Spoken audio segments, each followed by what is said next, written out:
As intelligent beings, us humans understand our potential for both great good and great evil. So humans throughout history have set rules that they have agreed to abide to.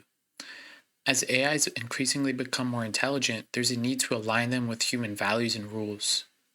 Constitutional AI, a paper by Anthropic, is an approach to doing so that builds around an actual document or constitution of principles that they aim to teach an AI to follow.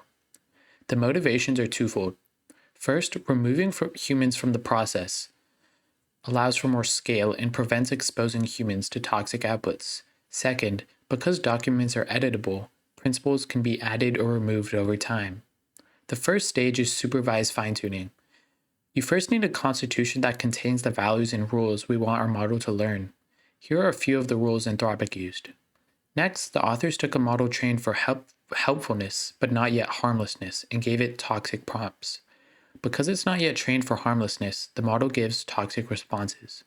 But we can ask the model to critique and revise its response based on a constitutional value. We can repeat this as many times as we want, substituting in new principles. The original prompt and revised response pairs form a dataset that we can fine-tune our base model on. The authors describe this as a quick way to do a first pass on aligning the model.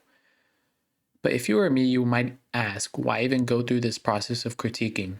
The authors measure this, and they find that critiquing outperforms direct revisions across different model sizes and different numbers of revision steps.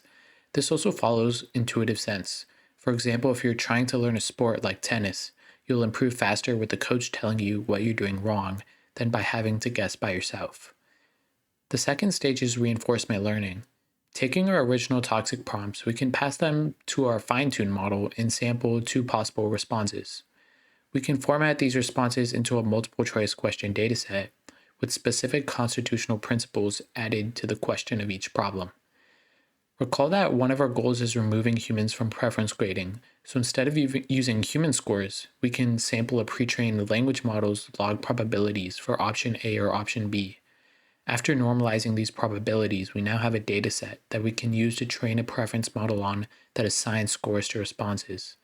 Further training our fine-tuned model with reinforcement learning using this preference model, we now have our final model.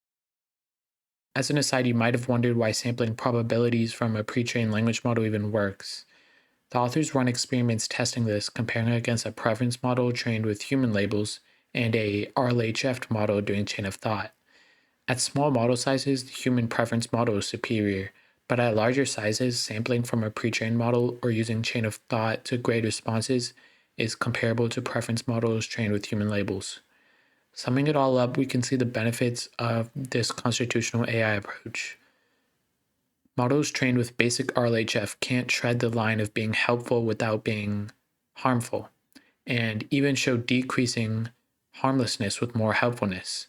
But starting from our initial fine-tuned model and then training with our preference model, we can see that the approach presented in this paper trains models that are both helpful and harmless. Great stuff. If you found this video valuable, it would mean a lot if you could consider adding a like to this video or subscribing. Also, feel free to ask any questions in the comments. And until I see you next, remember that papers are wonderful.